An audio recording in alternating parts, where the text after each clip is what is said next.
Kuna kitu ambacho msanii wa nyimbo za injili kutoka hapa Kenya, Ringtone Apoko amekiweka pale kwenye ukurasa wake wa kijamii wa Instagram. Hiki ni kitu ambacho kimezua utata. Na Ringtone ameweza kuzungumzia kuhusu msanii wa nyimbo za injili anayejulikana kama Bamboo. Nani hamjui Bamboo? Bamboo ni yule msanii ambaye aliimba wimbo wa zamani unaoitwa Usilete Kompe. Sijui kama unakumbuka huo wimbo. Na kulingana na Ringtone anasema kwamba Bamboo si msanii wa nyimbo za injili, na kwamba Bamboo anawadanganya watu kwa ule ushuhuda ambao amekuwa akitoa kwenye mitandao ya kijamii sana. Kama umekuwa ukifuatilia Bamboo anadai kwamba mke wake ambaye ni mwenye asili ya kutoka Uganda alikuwa amefariki na alafu kafufuliwa na wachungaji, kitu kama hicho. Na hivi majuzi Bamboo aliweza kukua kwenye interview fulani na Mambo Mseto, na akaweza kuzungumzia hiyo story yote ilivyotendeka, na pia akaweza kuzungumzia wasanii wa nyimbo za injili kiplani. Inaonekana kwamba yale ambayo Bamboo alitamka pale kwenye interview hiyo ya Mambo Mseto yamemkwaza Ringtone Apoko, na Ringtone kupitia ukurasa wake wa kijamii wa Instagram akaanza kumpasha Bamboo. Post ya kwanza ni hii hapa, ambapo aliweka pale kwenye Instagram yake akimwambia Bamboo hivi: Dear Bamboo, wacha kuongelea gospel music ministry vibaya.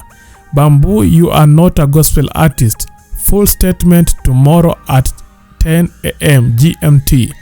Hayo ni masaa 21 ambayo yaliyopita ambayo Ringtone aliweka hiyo post hapo akimpasha Bamboo. Na baada masaa hayo kuisha, Ringtone akarudia tena akaweka screenshot ya ile interview ya Bamboo pale akiwa Mambo Mseto, na caption akisema hivi: Wajinga waliisha Kenya. We are looking for better liars. Kanyari was clever. Bamboos, you are stupid. You are making Jesus look bad.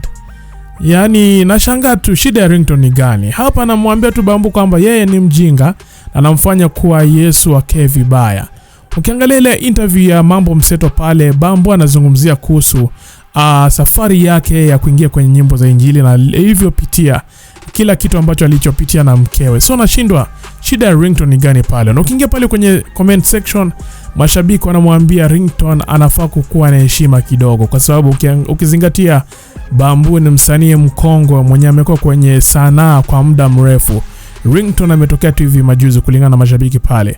Wengine wakimwambia Ringtone hivi: hapa nakubaliana na wewe.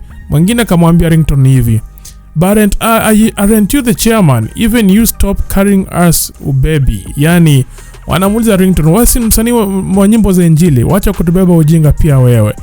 Lakini sasa sijui shida ya Ringtone ni gani. Tuache maoni yako kwenye comment section na tuambie. Thank you for watching. Let's meet next time. Bye bye.